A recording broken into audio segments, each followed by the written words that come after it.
Hello everyone, मैं doctor Swati Sharma English सूत्रा में आप सभी का स्वागत करती हूँ। कैसे हैं आप सभी। और आज मैं आप लोगों के लिए जो सीरीज चल रही है हमारी पीजीटी की, उसी को लेकर आई हूँ। देखिए, ये पहले हमारा ऐड है जूनियर शिक्षक भर्ती का। इसके अलावा आप लोगों के लिए एक नया बैच भी हमारा जो है new paid batch for LT grade English जो है वो स्टार्ट हो रहा है। सितंबर से हमारा नया बैच जो है वो स्टार्ट हो रहा है। और अगर आपको किसके बारे में या इस वाले बैच के बारे में कुछ भी जानना हो, भाई दोनों पेड बैच है, ऐप पर चलते हैं। और ये जो है इनकी क्वेरी के लिए आप कॉल कर सकते हैं 7895937338 पर। और इसी के साथ चलिए हम लोग अपना पेपर स्टार्ट करते हैं। पहले क्वेश्चन मैं हट गई हूँ और जरा क्वेश्चन को ध्यान से पढ़ो। A poet is a nightingale who sits in darkness and sings to cheer its own solitude with sweet sounds. Who said, किसने कहा ये लाइन? जल्दी जल्दी बताइए किसने कही है ये लाइंस। जल्दी जल्दी जल्दी जल्दी। Very good. ये भाई ये लाइंस कहीं गई हैं। नहीं, ए नहीं, जॉन कीट्स के द्वारा नहीं। अबे नाइटिंगेल का मतलब क्या तुम्हें जॉन कीट्स ही दिखता है क्या? जी नहीं, ये नाइटिंगेल सुना नहीं, कीट्स बोल दो, वर्ड्सवर्थ बोल दो। अरे नहीं भाई, दैट्स पी.बी. शेले। शेले की लाइंस हैं ये। These lines are uttered by P.B. शेले। अरे बाबलो, ये है पीबी शेले। यही तो गड़बड़ करके आओगे तुम। सोच रहे हो नाइटिंगेल दिख गया, अब या तो कीट्स होगा या तो वर्ड्सवर्थ होगा, है ना? यही है ना? ये देखा, गोले चेंज हो गए हैं, गोले चेंज हो गए हैं। ये गोले हुए चेंज, है ना? यू चेंज योर गोला है ना? यू चेंज योर गोला। इस बार फिर गोला चेंज, ठीक है? तो डोंट चेंज योर गोला, that is by P B Shelley. Yes, तुम्हारा शेले था, बहुत बढ़िया। You are not confuse. चलिए question number 2। A poem is the image of life expressed in its eternal truth. Poet is the expression of poetry is the expression of imagination. जल्दी जल्दी बताइए क्या है इसका answer. Good evening, good evening. That's P B Shelley, बिल्कुल सही। और ये शेले ने कहा है डिफेंस ऑफ पोइट्री में, ये कहा गया है डिफेंस ऑफ पोइट्री में। Very good. दिस इज भाई, उसके बाद अपने नंबर भी लगा लेना डिफेंस ऑफ पोइट्री में, ठीक है? चलो उसके बाद हमारा next question. For I hate, yet I love thee so. For thy sake, tobacco, I would do anything but die. मैं तुम्हारे लिए कुछ भी करूंगा। ओ टोबैको, यस, दैट्स, याद आया कुछ? ऐसे ही पहले भी सिखाया था मैंने तुम्हें, ये बिल्कुल सही। अ फेयरवेल टू टोबैको, किसने लिखी है ये poem? Who wrote this poem? Who wrote this poem? Yes, this is written by Charles Lamb. बिल्कुल सही बात, ये लिखी गई है चार्ल्स लैम्ब के द्वारा। तो गोला सही है, भरा गया है आप लोगों का। ये गोला चा के द्वारा लिखा गया है, ये चार्ल्स लैम्ब के द्वारा। वेरी गुड, गोला सही भरा गया है। चलिए नेक्स्ट क्वेश्चन लेते हैं। Now the next question is the story of Isabel is taken from. सबसे पहले ये बताओ, इजाबेल लिखी किसने बच्चों? Who rot Isabel? कीट्स। और कहां से ली गई है इसकी स्टोरी? कहां से ली गई है? It has been taken from Boccaccio's Decameron. Boccaccio के डेकामेरॉन से ली गई। अब ये बताओ बोकाचियो कहाँ का राइटर है? कौन सी कंट्री का राइटर है बोकाचियो? बोकाचियो कहाँ का राइटर है भाई, जल्दी बताओ। इटली। और डेकामेरॉन का मतलब क्या होता है? What is the meaning of Decameron? 100 tales. उन्हीं में से एक इसमें से ली गई है इजाबेल। और द पॉट ऑफ बेसिल, सही बात, बिल्कुल। Now the next question is the woods decay and fall, the vapors sweep their burden to the ground, many come and tills the field and dies beneath, and after many a summer dies the swan. कुछ याद आया? ये किसके बारे में कहा गई है? Yes, that is टिथोनस। किसकी वर्क है? किसका वर्क है टिथोनस? जल्दी जल्दी बताओ। Whose work is it? That is of Tennyson। है क्या ये? That's, yes, A dramatic poem. It's a dramatic poem. Tennyson ने लिखी है। और इसमें टिथोनस को बेचारे को इटर्नल लाइफ तो मिल जाती है, मगर इसे क्या नहीं मिलता? इटर्नल यूथ नहीं मिलता। तो उसमें वो क्या कहता है कि बड़ी सदियों के बाद एक स्वान मरता है, और वो कहता मुझे तो ये भी नहीं मिलता। सही बात, बिल्कुल सही। तो ये हुआ आपका क्वेश्चन यहां तक। चले आगे बढ़ते हैं। Now the next question is who advised Hardy not to publish his first novel the Poor Man and the Lady. Hardy का ये जो नॉवल है the Poor Man and the Lady, ये बेचारा कभी पब्लिश ही नहीं कर पाया क्योंकि उसको मना कर दिया था। किसने? मेरेडिथ ने। बिल्कुल सही जवाब। मेरेडिथ ने कहा था भैया अगर ये लिखोगे ना तो भाई बहुत बुरी तरीके से फ्लॉप हो जाओगे, तो इसीलिए मेरेडिथ ने मना करा था। वाह वाह, बहुत बढ़िया जवाब आ रहे हैं भाई, बहुत बढ़िया। Now the next question is, which novel of Hardy describes a deadly war waged between the flesh and spirit and paints the tragedy of unfulfilled aims? हाँ जी, किसने? जूड द ऑब्सक्योर। अच्छा एक बात बताओ, जूड द ऑब्सक्योर को ये विक्टोरियन कॉम्प्रोमाइज पे बिल्कुल भी आधारित नहीं थी, मतलब विक्टोरियन सोसाइटी के बिल्कुल अगेंस्ट थी। तो ये बताओ कि इसको क्या कहा गया था, इसका नाम लोगों ने क्या रख दिया था? जूड द ऑब्सीन। बिल्कुल सही बात, ये कल रख दिया था जूड द ऑब्सीन। अरे होशियार होगा तुम तो, गोले गलत भर के आना। ठीक है। Now the next question is, about whom are the following lines written by Matthew Arnold? Matthew Arnold ने ये lines किसके लिए लिखी है? Oh strong soul, by what shore tarriest thou now, for that force surely has been left vain. बिल्कुल सही जवाब है। ये उन्होंने अपने फादर के लिए लिखी है, रग्बी चैपल। उनके फादर रग्बी चैपल में किस पोस्ट पर थे? अब मैथ्यू आर्नल्ड के फादर जो है वो रग्बी चैपल में किस पोस्ट पे थे? हेडमास्टर। बिल्कुल सही जवाब, हेडमास्टर। और ये है क्या? That's an elegy. बिल्कुल सही, हेडमास्टर। पे मास्टर नहीं, हेडमास्टर बावले। मास्टर बना ले बस तू, खुद भी मास्टर बनूंगा और सबको भी मास्टर ही बनाऊंगा, है ना? चलो next question. As a novelist Anand is a champion of truth. Who said? ये किसने कहा है कि as a novelist Anand is a champion of truth? बिल्कुल सही, KRS Iyengar. KRS Iyengar was the critic of Mulk Raj Anand. बिल्कुल सही जवाब, very good. Who said Ezekiel is not only alienated from his Indian environment but also from his own minority religious ethos? ये किसने कहा है कि एज़ेकियल जो है वो अपने इंडियन एनवायरनमेंट से ही अलग नहीं है बल्कि अपने माइनॉरिटी रिलीजियस एथोस से भी अलग है? ये किसने कहा? MK नायक। बिल्कुल सही जवाब है, ये लाइंस कही गई हैं MK नायक के द्वारा। Very good. Now the next question is, Poet, Lover and Bird Watcher is a poem that was published in the collection. Poet, Lover and Bird Watcher किसकी पोएम है भाई? ये Poet, Lover and Bird Watcher है किसकी poem? पहले ये बताओ किसकी पोएम है? एज़ेकियल की, निसिम एज़ेकियल की। निसिम एज़ेकियल, चलो 2-3 क्वेश्चन आप पूछ लेती हूँ। निसिम एज़ेकियल जो है वो कौन सी कम्युनिटी को बिलोंग करते हैं? To which community did Nissim Ezekiel belong? Bene Israel, Jewish community Bene Israel थे, है ना? और निसिम एज़ेकियल का फेमस एक ऐसे है, उसका क्या नाम है? What is the famous work that has been written by Nissim? Yes, Naipaul's India and Mine. Naipaul's India and Mine. And निसिम एज़ेकियल की पोएम्स की जो एक डोमिनेटिंग जो थीम होती है वो क्या होती है? निसिम एज़ेकियल की डोमिनेटिंग थीम क्या होती है? बिल्कुल सही जवाब, एलिनेशन उनकी डोमिनेटिंग थीम होती है। बिल्कुल सही जवाब। अच्छा ये बताइए, Nissim Ezekiel is the poet of villages और ऑफ सिटीज? सिटी। बिल्कुल सही जवाब, बिल्कुल सही। And he is called the father of Indian English poetry, है ना? तो बिल्कुल सही जवाब आ रहा है। Poet, lover and bird watcher is a poem that was publish in the collection. The exact name से ली गई है ये। बिल्कुल अर्बन पोएट थे। बिल्कुल सही जवाब है। अरे वाह, बहुत बढ़िया भाई, बहुत बढ़िया। Now the next question is, which of the following novels of Hemingway deals with his actual disappointing experience of war?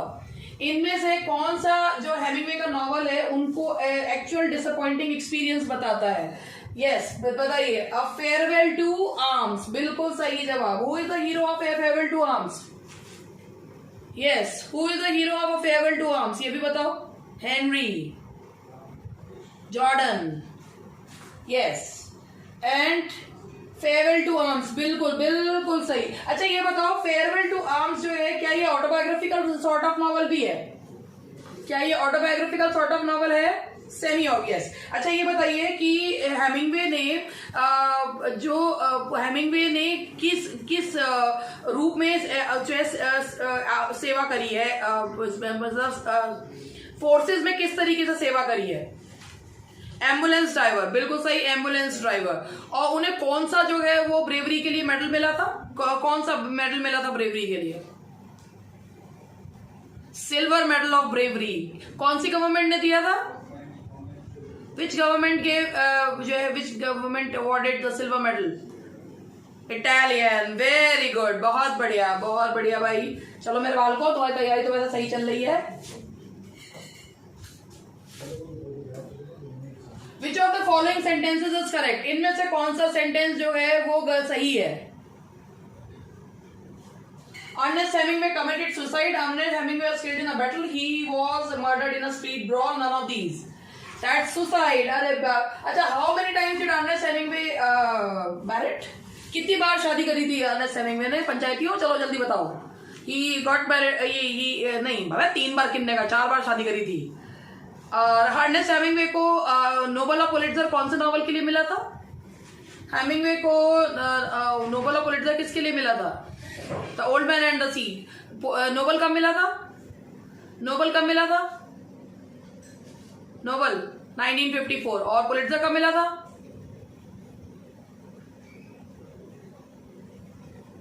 53। सही, बिल्कुल सही, बिल्कुल सही। तो अर्नेस्ट हेमिंगवे कमिटेड सुसाइड, और उसके बावजूद भी जो है बेचारों ने आत्महत्या कर ली थी।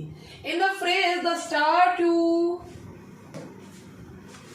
every wandering bark from Shakespearean sonnet, let me not to the marriage of true minds, the star refers to, बताओ भाई कौन सा है भाई?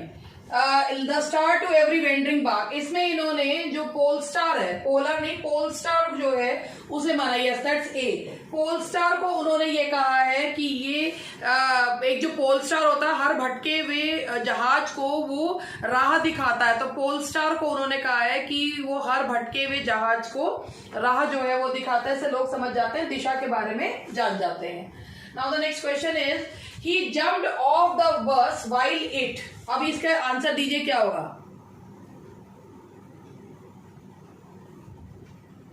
हाँ, मेहंदी पहले देख लो बदतमीजो, पढ़ लो।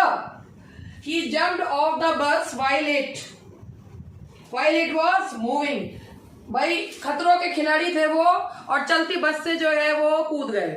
ये देखो, देख लो, सुंदर, थैंक यू, थैंक यू। मैं भी कहने वाली थी, आय हाय हाय, सुंदर है। अच्छा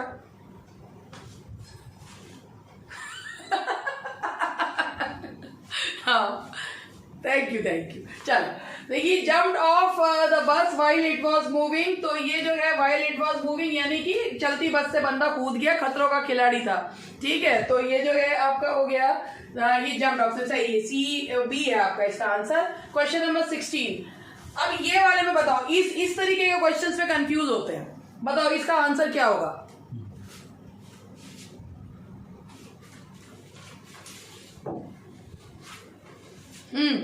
अच्छा एक बात बताओ, कंटिन्यूअली या कंटिन्यूअसली में अंतर क्या है? What is the difference between continually and continuously? दोनों में अंतर क्या है बच्चों, ये बताओ। अबे ए तो सही है तुम्हारा जवाब, ये बताओ कंटिन्यूअली और कंटिन्यूअसली में अंतर क्या है? अंतर जानते हो? देखो, कंटिन्यूअली का मतलब होता है, बताया तो था, आपने भूल गए हम। हाँ भाई, सारी याद रखने की जिम्मेदारी मैंने तो ले रखी है, हमें तो कंटिन्यूअली ठीक लग रहा था, बाद में हम काट के गोला भर देंगे कंटिन्यूअसली में, है ना भाई। कंटिन्यूअसली का मतलब होता है बिना, ना प्रतिमा उल्टा बोल रही है, बिना रुके लगातार। ठीक है, बिना रुके लगातार जो होता है उसे कहा जाता है कंटिन्यूअसली। और कंटिन्यूअली का मतलब होता है हुआ थोड़ी देर के लिए रुक गया, हुआ थोड़ी देर के लिए रुक गया, दैट्स कंटिन्यूअली। हाँ बिल्कुल, कंटिन्यूअसली का मतलब तो होता है कि कह रही है सुमन, कह रहे बेइज्जती कर मैं क्या बेइज्जती नहीं कर रही, चल बदतमीज, बेइज्जती नहीं कर रही। मैं ये कह रही हूँ कि तुम यहाँ पर ये लगाओगे, फिर कहोगे नहीं यार हो सकता है कंटिन्यूअसली ही हो जाए, वहां काट के गोला बोले गलत भरी आओगे, है ना। तो इसीलिए मैं तुम्हें बता रही हूँ कि इसको जो है कंटिन्यूअली का मतलब होता है कि भाई है तो कोई चीज है लगातार, मगर उसको बीच में ब्रेक ले रहे हैं, तो दैट इज कंटिन्यूअली। ठीक है, ये सब करके आए है ना। हाँ, अब ये देखो, ये इनके तुम्हें सिनोनिम चूज करने। सीध का मतलब होता है अंदर से उबलना, बहुत उबलने को बोलते हैं ना, गुस्सा आ रहा है, दांत किटकिटा रहे हैं, अंदर से उबलना होता है, बॉयल, फर्मेंट। ठीक है, तो सीधिंग है ना, दूसरे कहते हैं। जैसे जब तुम पेपर गलत करके आए ना, मैं अंदर से उबल रही थी मैं। ठीक है, लाइसेन का मतलब बताइए, जल्दी जल्दी बताओ। लाइसेन दैट्स इंटीमेसी या कनेक्शन, कनेक्ट करने को, ये जोड़ने को बोला जाता है, इंटीमेसी या कनेक्शन को बोला जाता है। ठीक है जी, बिल्कुल सही जवाब। 17 और 18 हो गए। चलो आगे बढ़ते हैं। स्टिमुलेट, स्टिमुलेट का मतलब होता है जैसे मैं तुम्हारी बीच में बेइज्जती कर करके जैसे मैं बीच में तुम्हारी बेइज्जती कर करके तुम्हें जो है स्टिमुलेट करती हूँ। बताओ, प्यार वाली बेइज्जती, मतलब मेरी प्यार वाली बेइज्जती। बुरा मत मानना, वैसे मान भी जाओ तो मुझे तुम्हें पता ही है मैं क्या कहती हूँ। क्या है मेरा डायलॉग? यस, एनकरेज, इंस्पायर, बिल्कुल सही। हाँ जी, क्या कहती हूं मैं? क्या? मानते हो तो मानते रहो, आई डोंट केयर। ठीक है, चलो अब नेक्स्ट बताओ।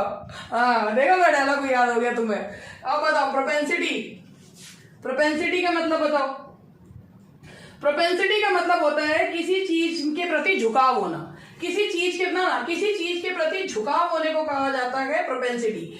प्री डिस्पोजिशन या प्रोक्लिविटी, किसी चीज के प्रति झुकाव होना। जैसे कि अगर आपको याद हो, मैंने एक बार आप लोगों को वोकैब कराई थी, उसमें एक वो दिखाया था कि जो है कि किसी उसमें एक सिगरेट पीते हुए दिखाया था। उसमें कहता कि भाई जब वो कभी दुखी होता है तो उसकी झुकाव जो है सिगरेट की तरफ बढ़ जाता है। तो प्रोपेंसिटी का मतलब होता है किसी चीज के प्रति आकर्षण, किसी चीज के प्रति झुकाव जो होता है उसे कहा जाता है, that is known as propensity. ठीक है, तो सी है इसका। हाँ जी, सी मतलब ए बी, सी कह जा रही हूँ, बी है। Now the next question is, अब बताओ चूज, अब इसमें सबसे ज्यादा प्रॉब्लम करके आए हो तुम लोग। चूज द करेक्ट स्पेलिंग, बताओ चूज द करेक्ट स्पेलिंग। सफ्रगेट, सफ्रगेट, सफ्रगेट, सफ्रगेट, सबसे ज्यादा इनमें करके आए। सफ्रगेट का मतलब क्या होता है? What is the meaning of, इसका सही आंसर यही है। और भाई स्पेलिंग्स की वो कर लेना। Suffragette, SUFFRAGETTE, suffragette, yes, GE, बिल्कुल सही। बताओ इसका मीनिंग क्या होता है? What is the meaning of suffragette? Yes, और रिलेटेड टू वोट, वोट देने के अधिकार को बोला जाता है वोट। यस, सफ्रगेट, बिल्कुल सही। And now the next question, question number 22। बताओ इसमें सप्लीमेंट्री की स्पेलिंग कौन सी सही है? विच स्पेलिंग इज करेक्ट? यस,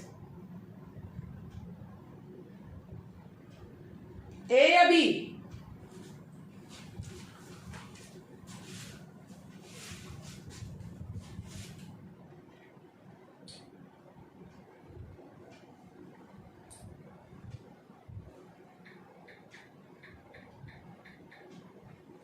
हाँ जी, ये है। अब देखो ये जो है ना, ये इनमें कंफ्यूजन हो जाती है भाई, ई वाली लगाएं कि ए वाली लगाएं। हम करेंगे ये, फिर गोला भर देंगे ये, है ना? नहीं, ये है सप्लीमेंट्री, करेंगे ये और उसमें गोला भर देंगे कुछ और, तो ये आ जाता है। ये वाला गलत है और ये वाला सही है ना? ए और ई में गड़बड़ हो गई ना? याद नहीं दिलाओ मैडम, मेरे को कह रही याद नहीं दिलाओ मैम। ठीक है, तो ये है बी, सप्लीमेंट्री। यस, हाँ सही हुआ, चलो बहुत बड़ी बात है। अब जरा ये देखो, ये है आपका सेपरेट, सेपरेट बोला जाता है इसे। ये ना, ये एक पस बनने की प्रक्रिया को बोला जाता है सेपरेट। तो सेपरेट जो है, इसमें बताइए इसकी सही स्पेलिंग क्या? पस बनने की प्रक्रिया होती है। अच्छा थोड़ा ऊपर कर दूं यार, ये ऊपर तो नहीं हो पाएगा, आई थिंक बड़ा नहीं होने का ये ना वो है, PDF है। तो मैं एक काम करती हूँ, मैं स्पेलिंग जो है आपको दिख रही, कौन सी नहीं दिख रही है आपको? ये बताओ कौन सी वाली स्पेलिंग नहीं दिख रही है? एक मिनट में दिख देती हूँ। ये दो दिख रही हैं, ए और बी दिख रही है, सी और डी नहीं दिख रही। अब आंसर तो उसमें से ही था, ये सी है और ये डी है।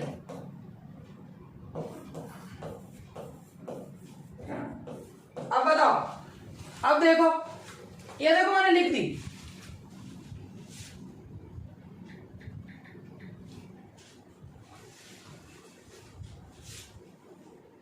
डी है, डी, इसका आंसर है डी। सप्यूरेट जो है, यानी कि ये वाला जो दिख रहा है सप्यूरेट, डी ही है इसका आंसर। ये सप्यूरेट, SUPPURATE, सप्यूरेट मीन्स इसका होता है पस बनने को बोला जाता है, दैट इज सप्यूरेट। ठीक है, चलो अब क्वेश्चन नंबर 24 एंड 25 एंड 26।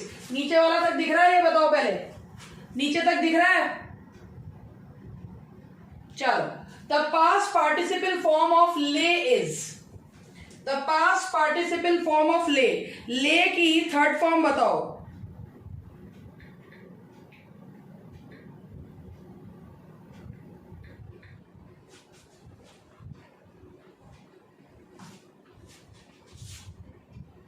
नहीं, ले की जो थर्ड फॉर्म होती है ना, ले, उसकी होती है लेड। ले की होती है लेड, होती है लेड। देखो, हाँ जी, ले की होती है। ओहो, आज तो दीपक भी आया है। ओहो, भाग्य हमारे जो आप पधारे। भाई आज तो बारिश जरूर आएगी, हैं? वो कह रहे, दीपक हमेशा यही सोचता था, जिस दिन मैडम ने मुझे देख लिया उसी दिन मैडम मुझसे जो है ठीक करेंगी। हाँ, लाई ले लेन होता है। ले की है ले, लेड लेड होती है, ठीक है। लाई की है लेन और ले की है लेड, याद रखना ये चीज, ठीक है। लाई की, भाई लाई की जो है वो लाई की है, दैट इज लेन, ठीक है। लाई ले लेन, और ले की है लेट, ठीक है। ये याद रखना, नहीं तो कंफ्यूज हो जाओगे फिर इसमें भी। इस तरीके के क्वेश्चन ही कंफ्यूज कर रहे हैं, सिंपल क्वेश्चंस कंफ्यूज कर देते हैं। चलो, the infinitive form of born. Infinitive form तुम्हें पता है क्या लगाया जाएगा? इंफिनिटिव फॉर्म बताओ। To be a, to be a. भाई एक बात बताओ, टू के साथ वर्ब की फर्स्ट फॉर्म लगाते हैं। बॉर्न जो है पास्ट पार्टिसिपल फॉर्म है, तो आएगा टू बियर। ये टू प्लस वर्ब की फर्स्ट फॉर्म क्या होगी? To bear, yes. And now the next question, the past participle form of flee. Flee की थर्ड फॉर्म बताओ। Flee, flew, flown, flow, fled. बिल्कुल सही, याद है तुम्हें? बिल्कुल सही जवाब, फ्लेड। फ्ली, फ्लेड, फ्लेड, बिल्कुल ठीक जवाब। बहुत बढ़िया भाई, बहुत बढ़िया। Now the next question 27। I have been trying all my life to like Scotchman and am obliged to desist from the experiment in despair. These lines are from, ये lines हमें कहाँ देखने को मिलती हैं? I have been trying all my life, जल्दी जल्दी बताओ कहाँ पे देखने को मिलती हैं? नहीं, that's imperfect sympathies। किसने लिखा है? Who wrote imperfect sympathies? Imperfect sympathies बताओ किसने लिखा है? That has been written by Charles Lamb। Charles lamb के द्वारा लिखा गया है, बिल्कुल सही।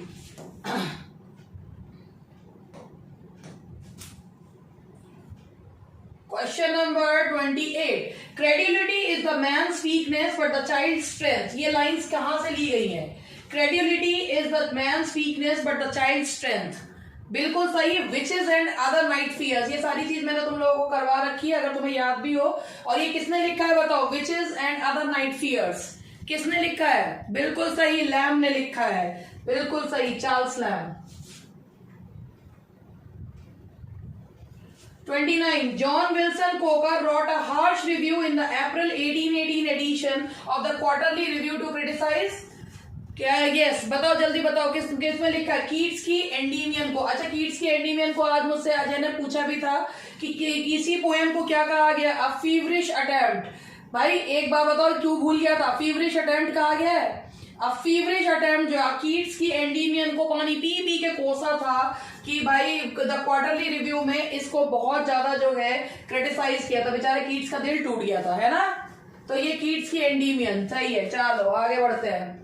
क्वेश्चन नंबर 30 देखो। One of the greatest book ever written in English language was called Little Dorrit, and as soon as Englishmen realized that Little Dorrit was true, there would be a revolution. Little Dorrit is a more seditious book than Das Kapital. Who said this? किसने कहा है ये? बताओ। ये इसमें अब अगर तुम्हें तुक्का, मुझे पता तुम तुक्का ही मारोगे, आई नो आप इसमें तुक्का मार रहे हैं, मगर आपकी जानकारी के लिए बता दूं, ये ए नहीं है,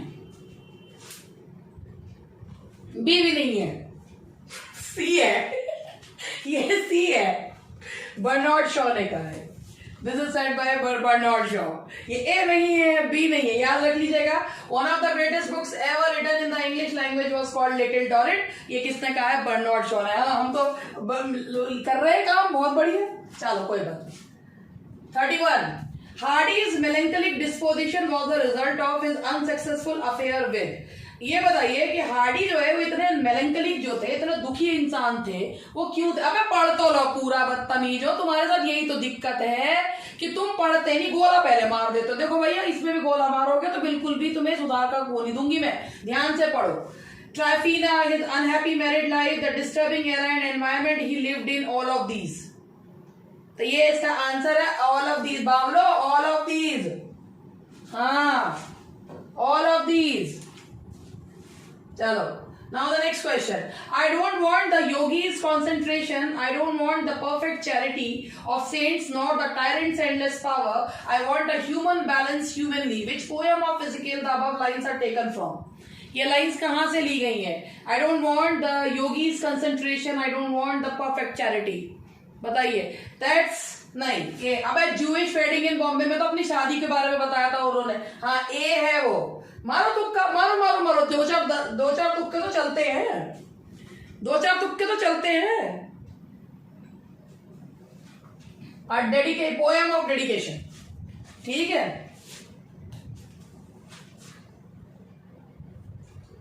Who said who takes me must take me whole? चलो बताओ. Who said who takes me must take me whole?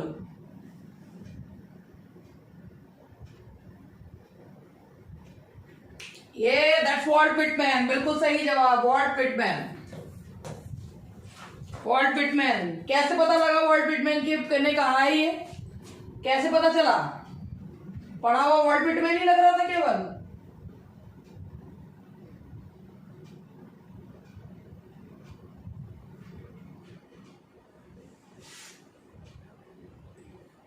Now the next question. Faulkner wrote a screenplay based on a book written by. चलो, Faulkner ने एक picture की कहानी लिखी है क्योंकि उसे कोई आधा भी नहीं देता था. सही है. हाँ जी. Faulkner wrote a screenplay based on a book written by. चलो बताओ. फॉकनर ने एक पिक्चर की कहानी लिखी है और किसकी उस पर लिखी है? नहीं, अब मैं आपको बताती हूँ. इसको याद रखना. हेमिंगवे. इसको याद रखना. हेमिंगवे के ऊपर लिखी है. एक पिक्चर है जिसका नाम है to have and have not. Picture है to have and have not. किसने लिखी है? नॉवल किसने लिखी है to have and have not? Hemingway ने लिखी है. To have and have not एक मूवी है. उस मूवी का स्क्रीन प्ले, यानी कि उस मूवी के लिए जो स्क्रीन प्ले लिखा है वो किसने लिखा है? फॉकनर ने लिखा है. और इसके बारे में कहा गया था कि दो नोबेल प्राइज विजेता जो हैं वो एक ने इसका नॉवल लिखा था और दूसरे ने इसका स्क्रीन प्ले लिखा है. तो ये लिखी गई है to have and have Not. ये मूवी का नाम है to have and have Not और इसी नॉवल पे लिखी गई है to have and have Not. ठीक है. अर्नेस्ट हेमिंगवे के. तो आई होप कि आप इसे भूलेंगे नहीं इस क्वेश्चन को, to have and have Not वाला. ठीक है. चलो. Now next question. प्रोक्लिविटी अभी आया था. प्रोक्लिविटी का मतलब बताइए. प्रोक्लिविटी दैट्स ए एप्टीट्यूड या डिस्पोजिशन. बिल्कुल सही जवाब. ए एप्टीट्यूड या डिस्पोजिशन. प्रोजेनी का मीनिंग बताइए. What is the meaning of progeny? Progeny का मतलब बताओ भाई बच्चों. प्रोजेनी का मतलब होता है ऑफस्प्रिंग या डिसेंडेंट. बच्चों को बोला जाता है ना. ऑफस्प्रिंग बोला जाता है. प्रोजेनी मीन्स होता है बालकों का बोला जाता है ऑफस्प्रिंग या डिसेंडेंट. ठीक है. And now the next one is propitious. Propitious का क्या मतलब होता है? देखिए प्रोपिशियस. प्रोपिशियस का देखिए.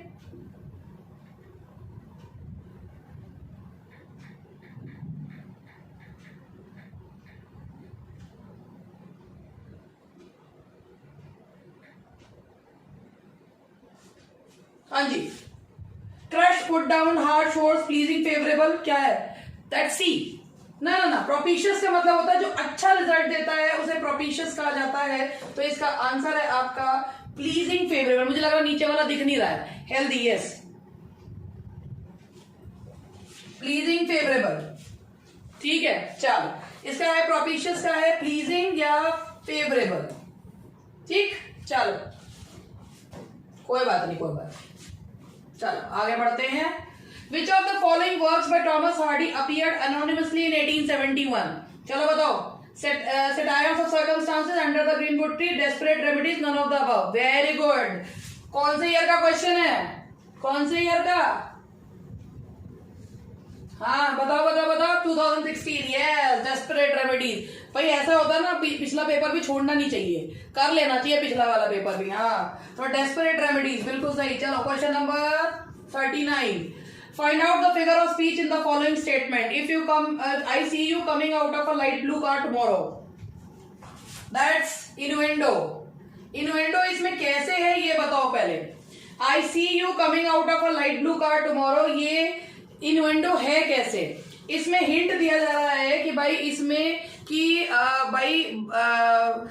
हिंट दिया जा रहा है कि I see you coming out of a light blue car, कि वैसा कल तुम जो है जब मुझसे मिलने के लिए आना तो लाइट ब्लू कार में आना, या उसको फ्यूचर में कार खरीदने के लिए, कार खरीद लो के लिए बोला जा रहा है। एक हिंट दिया जा रहा है कि कल मैं तुम्हें कल जो है वो नीले रंग की कार से उतरते हुए देख रही हूँ, इसका मतलब कल मिलने आओ तो नीले रंग की कार में आना, वरना मत आना नहीं तो, ठीक है। तो ये जो है दैट इज इन्वेंडो, ये इन्वेंडो का एग्जांपल है, यानी कि जिसपे हिंट दिया जाता है। क्वेश्चन नंबर 40 देखिए, to buckle down means, question number 40, to buckle down means that's A, work seriously, बिल्कुल सही जवाब, ठीक है। Now the next question is I asked him if he would lend me his book। आपको इसको जो है उसमें चेंज करना है, डायरेक्ट नरेशन में करना है, तो पहले ध्यान से देखिएगा। I asked him को पहले देखिए, I asked him जिसमें ये कहीं जिसमें हेल्पिंग वर्ब से शुरू होगा केवल वही बनेगा, एक इसमें ही जो है हेल्पिंग वर्ब से शुरू हो रहा है। I asked him will you lend me your book, तो इसका आंसर है आपका सी। I asked him का asked him, और चूंकि पास्ट टेंस का है तो विल, ये इसमें जो है यहाँ पे विल होगा, तो यहाँ पर जो है ये बनेगा हमारा I asked him will you lend me your book, तो इसका आंसर है सी, ठीक है। Question number 42, he said to me you are lucky and I am unlucky, बताइए, he said to me you are lucky and I am unlucky, he told me that he was lucky and I was lucky and he was unlucky, तो ये क्या होगा, I was lucky and he, yes that's A, बिल्कुल सही जवाब। Now the question number 43, this car is superior and more costly than the one. अब इस वाले को मैं जरा एक मिनट समझाना चाहूंगी, ध्यान से देखना। इसमें 2016 वाले में क्वेश्चन में दो गलतियां हैं। अब क्या गलतियां हैं ये समझ लो। This car is superior to, एक तो इसमें जो है बी पार्ट में गलती है, this car is superior to, दूसरी गलती इसमें सी पार्ट ये में है, मोर कॉस्टली नहीं होगा, ये होगा कॉस्टलियर। तो ये कायदे से ये क्वेश्चन जो है ना ये एफ होता, ठीक है, क्योंकि सुपीरियर के साथ टू लगता है, कॉस्टली के साथ, मोर कॉस्टली की जगह कॉस्टलियर लगता है, तो ये दोनों जो है this car is superior to and costlier than the one, तो ये दोनों पार्ट्स में गलती है, आपके बी पार्ट में भी है और सी पार्ट में भी है, ठीक है।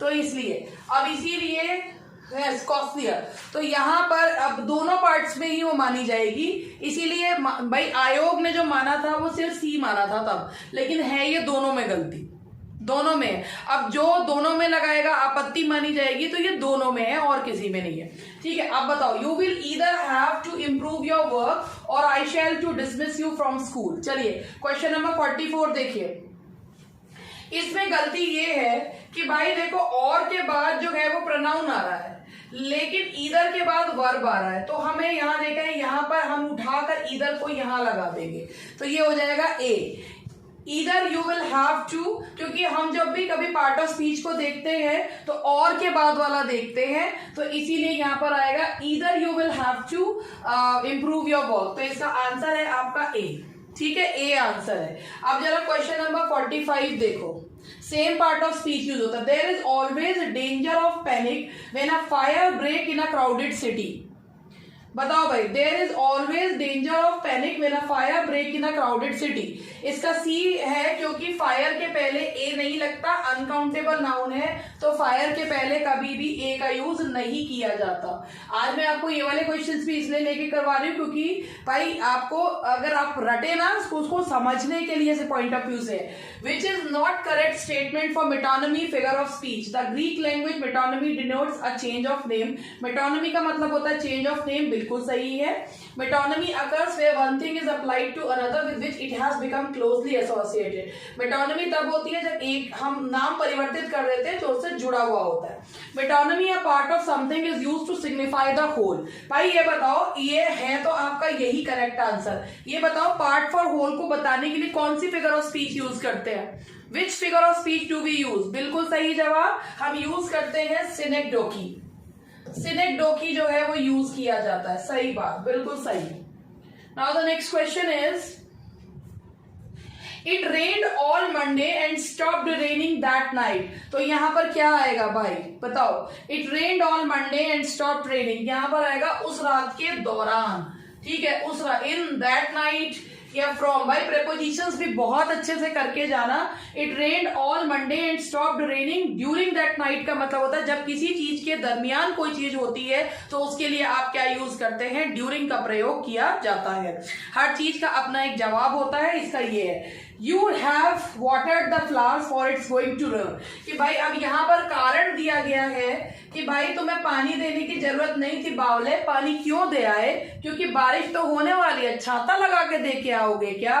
तो यहाँ पर है you need not, यहाँ पर आएगा you need not have watered the plant। बिल्कुल सही जवाब। Now the next question is he was angry dash he listened to me patiently। he was, इसमें आपका आंसर बताइए क्या आएगा। ए क्यों आएगा, दो he was angry ये चीज बताया, दो he was angry though he listened to me patiently। यहाँ पर बना हालांकि he was angry जब किसी चीज, दो he listened to me, इसका इसलिए आ रहा है क्योंकि जब कंट्रास्ट वाली चीज बताई जाती है, कॉन्ट्राडिक्टिंग चीज बताई जाती है तो आप क्या लगाते हैं, दो का यूज करते हैं कि दो he was angry, तो he was angry though he listened to me। तो कंट्रास्ट बताने के लिए आप क्या ना बट नहीं आएगा, यहाँ दो का यूज करा जाएगा।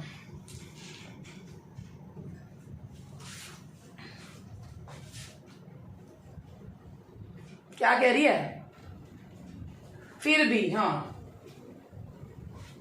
हालांकि फिर भी वाला हो गया ना। John Dryden's all for love is an example of. चलो क्वेश्चन नंबर 50 का जवाब दो। John Dryden's all for love is an example of, yes, heroic tragedy. अच्छा मुझे एक बात बताओ, जॉन ड्राइडन को क्या कहा जाता है कि भाई माना कि सर विलियम डेवेनेंट ने हीरोइक ट्रेजेडी को है, लेकिन ड्राइडन को कहा जाता है फादर ऑफ हीरोइक ट्रेजेडी। और इन्होंने जो ये हीरोइक ट्रेजेडी लिखी है ऑल फॉर लव, ये बताओ शेक्सपियर के कौन से प्ले से ली गई है, शेक्सपियर के कौन से प्ले से प्रभावित है ये। That is Antony and Cleopatra से प्रभावित है। अच्छा ये बताइए, ये हीरोइक ऑल फॉर लव जो जॉन ड्राइडन का है, ये हीरोइक ट्रेजेडी है, इसके अलावा जो ये रेस्टोरेशन एज थी इसमें एक और प्रकार की कॉमेडी भी आई थी। उस कॉमेडी का क्या नाम था, वो कॉमेडी उसी समय पर आई थी, रेस्टोरेशन पीरियड में ही आई थी। क्या नाम था उस कॉमेडी का जो रेस्टोरेशन पीरियड में आई थी? That was comedy of manners. बिल्कुल सही, कॉमेडी ऑफ मैनर्स जो है वो किस में आई थी, रेस्टोरेशन पीरियड में आई थी। कॉमेडी ऑफ मैनर्स क्या होती है, what is the meaning of comedy of manners? Comedy of manners वो होती है जो समाज के उच्च वर्ग के लोगों का मजाक जो है वो उड़ाते हैं, उनके yes satire on the follies of high class. बिल्कुल सही, उसे कहा जाता है कॉमेडी ऑफ मैनर्स। चलो यहां तक तो सही है भैया। चलो चले next question. Who among the following said the child is the father of man? Who said? हाँ मैं तो यूट्यूब पे बताती रहती हूँ। Who among the following said the child is the father of the man? That is William Wordsworth. किसने कहा है विलियम वर्ड्सवर्थ ने ये बात? किसने कही है विलियम वर्ड्सवर्थ ने ये बात? बिल्कुल, माई हार्ट लीड्स अप और द रेनबो। ठीक है।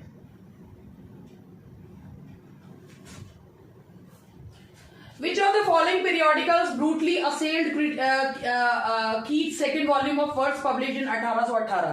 Yes, that is the Quarterly Review। कौन सी पोएम को करा था? Which poem was criticized brutally? That was Endymion। Yes, Quarterly Review। Which of the following is written by Charles Lamb? इनमें से कौन सा वर्क जो है वो चार्ल्स लैम्ब के द्वारा लिखा गया है? लिवर एमॉन्स, एसेज और manners, characters of Shakespeare, Rosamund Gray. That's D, Rosamund Gray. बिल्कुल सही जवाब। Now the next question is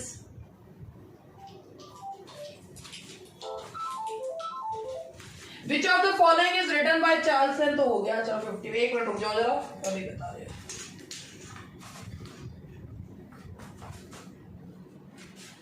aphorism का मीनिंग बताइए। What is the meaning of aphorism? Ample use of simile and metaphor, indirect way of saying something embarrassing or unpleasant, a speech or writing glorifying something or someone, short phrase that says something true or wise। Indirect aphorism का मतलब है a speech or writing नहीं, aphorism। aphorism नीचे वाला दिख नहीं रहा क्या, डी वाला? भाई एक बात है, aphorism का मतलब होता है कहावत।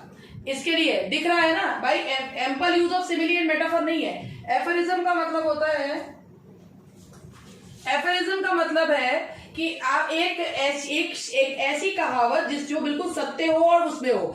एक आपको एक बताया था मैंने, एक एफरिज्म का एक और क्वेश्चन पूछा गया था, aphorism is also known as, हाँ जी, बेकन अपने एफरिस्टिक स्टाइल के लिए ही जाना जाता है, और एफरिज्म को एक और वर्ड कहा जाता है एपोथेज्म। यस, तो यहाँ पे इसका आंसर है डी।